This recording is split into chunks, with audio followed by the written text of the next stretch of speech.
welcome back to part 2 of the chat with Victor Keegan, somebody I met through the internet. I read one of his blogs and stories from the Guardian newspaper, which is printed in Australia, and he's involved in a great initiative there, which we'll talk about soon. But it was online through Facebook that I tracked him down, told him how much I loved his story, and he's been writing about technology and all the cutting edge stuff for a long time.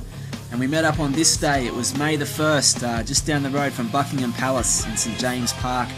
These people have the right idea. When the sun's out, it's just a beautiful place to be. There's a great vibe in London when the sun is out and the weather is good, obviously. So it's here in St James Park. We pick up part 2. Yeah, I love asking people about their passions too. So what other things are you passionate about that you're involved in, especially with technology, I guess? Yeah, well, I'm kind of 95% a journalist, but just recently I've got involved with a startup, a not-for-profit startup, which I'm chairman of. It wasn't my idea, but I'm chairman. It's got really interesting in that it encourages kids in the really poor parts of the country, favelas in Brazil, townships in Palestine, South Africa, wherever, to make and edit films with their mobile phones, because though they may not have books at school, they've got mobile phones. And so this is an attempt to try and make them jump a whole technological era and be able to give themselves skills, be more self-confident, and possibly actually make films that can be used and maybe make money for themselves. So it's a kind of a way of just of encouraging creativity around the world. And because we think we're kind of different in that we're A, global, and B, we're using mobile phones, not any other kind of cameras. And so far it's going pretty well. We're just in a fundraising at the moment, which is not the best time to be doing it, but we're hoping to get to scale it up pretty soon. Yeah, it sounds like an awesome idea. I guess it shows that, like, with technology, there's no limits now. The poorest kid in some place can actually create something amazing from a mobile phone and make a career eventually. Absolutely, because the whole world's changing and people are watching things on video. There's now the technology is such, from one of these mobile phones you can now take a picture, take a film, a short film, and you can either edit it if you want, or you can put it up onto a mobile website, some like Quick, QIK or some others, and in addition it will go onto your own global channel on World TV or Mogulus, one of these. And all for nothing once you've got your mobile phone. So any kids in developing countries can actually make their own films for a global audience. In theory, in practice, it needs a bit of help and encouragement, and that's what we hope to do. So we really are living in times at the moment, aren't we, where the saying anything is possible is true? Yeah, it's subject to one thing. It's only just started, it's the last 10 years. What's going to happen in 10 years' time? I just hope I'm around to see it. I'm asking people about, like, chasing dreams. So do you think you've lived your dream with your journalism? Was it always something that you've wanted to do? Do you feel like you've lived it, or what is the grand plan, if you could have it? Well, underneath me, although there's a little bit of a kind of, could I have ever been a successful entrepreneur? Answer probably no, but also a creativity. Most journalists are kind of frustrated real writers, and so I've gone down now to part-time, mainly and try to use creativity more. That means partly writing, but also creative uses of new technology. I've got a blog which has only just started. I'm really interested in anybody who's making creative use of new technology, ranging from, I don't know, a couple of weeks ago I went to a performance of Shakespeare's Twelfth Night in Second Life. Oh my God. And the actors are there, around the world again. They're probably in their kitchens at home. They're actually performing Twelfth Night. And the technology is such they're soon going to be able to, while they're at home, if they raise their hand, their avatar will raise its hand, so they can do the gestures from their kitchens. I just sort of learned everything. I've just come back from a couple of days with Nokia, their developers conference, see what's happening, because the iPhone and Apple are sweeping all before them. But hang on, Nokia has 40% of the world's telephones, and it's been very slow, but now it's about to launch its store, and I saw some really interesting things there, like everyone's into touch screens now, right? You touch things and everything. Hang on. The next thing is you don't touch the screen, you wave your hand over it. And I tested the thing there, where the music was going on, I put my hand over across the screen, the music stopped. The other way, and the music started again.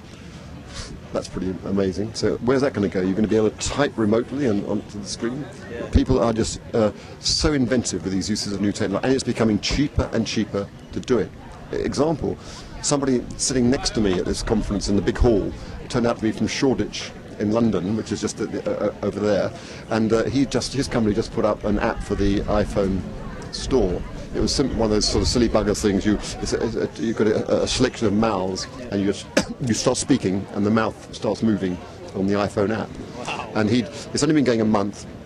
We've got 21,000 sales, and they get 59p. Nice little earner. It costs hardly anything to do. I think they knocked it up in a few weeks. That's where the world's going. Anyone can be an entrepreneur from their bedroom. It's awesome. I mean, it's really proven that anything's possible. And what advice do you have for someone out there that thinks about following, you know, a career of journalism or something? If you could go back and speak to yourself, what do you reckon you'd say? It's just a wonderful thing to be in, but it's changed so rapidly. I mean, youngsters shouldn't think now about getting in, you know, necessarily onto a newspaper to write, though that's still a wonderful thing to do. They've got to think about the web and also doing things themselves. I mean, the big difference in my generation when I was young and my kids is that they're all thinking about what can they do themselves. They know that jobs aren't permanent, and that's a kind of a mini entrepreneurial revolution. You've got to look at all these apps. You know, Apple already has over 35,000, and that's just beginning. That you can doing your own apps and charging for applications. So I think they should think of their own blogs, but starting a business on the website, because in future years the big key will be unlocked, the lock will be unlocked, which is billing. So far it's been really difficult to bill for people. Now micro billing is starting to come in, so people can actually have their own applications and they can actually, you know, get money in for them. I think that's probably the area I'd advise people to go in, but next week it'll be different. Well, it's great to meet you, like I said, offline and now in the flesh here in London, so thanks for the chat and all the best with it. Great to see you. Okay. Yeah, so it was great to finally meet Victor. I'm getting kind of used to meeting people online now and finally meeting in the flesh. Good stuff there, and of course the World Film Collective, what a great cause. But like I said before in the intro, St James Park, a beautiful place to be when the sun is out, and a lot of Londoners, I think, had that idea today to just get to the park, including the school kids, and a lot of people with families bringing them down for a run around on the grass, and why not? Absolutely perfect day in London, and that's a bird's eye view. I'd love to be up there flapping the wings. Be just unbelievable to check out that view, but yeah, this guy was watching the bird right there. So the plan for me was to plop myself down under a tree, and I picked a good one with a view of Buckingham Palace. It went through my mind to think that maybe the Queen peers through the window every now and again to see what people are up to, and I've heard she's been going on YouTube lately, so you never know, she might be checking out this clip. But of course it's the most famous, one of the most famous places in the world, Buckingham Palace, and Queen Victoria officially went in there in 1837. So it's got a lot of history and a beautiful artwork. Now that I've been in Paris, I'm always looking out for just the most amazing artwork, and there's some of the people that line the palace every day of the year. Every second day they do the changing of the guard, and that's always a popular thing. I actually caught that last year. There's one of the royal emblems on the gate, and a bit of a view towards the palace there as I made my way right up to the front, and I wanted to film the guards. Of course, they're famous from around the world for having no expression at all, although this kid looked about 16 under that big hat there, but you never know.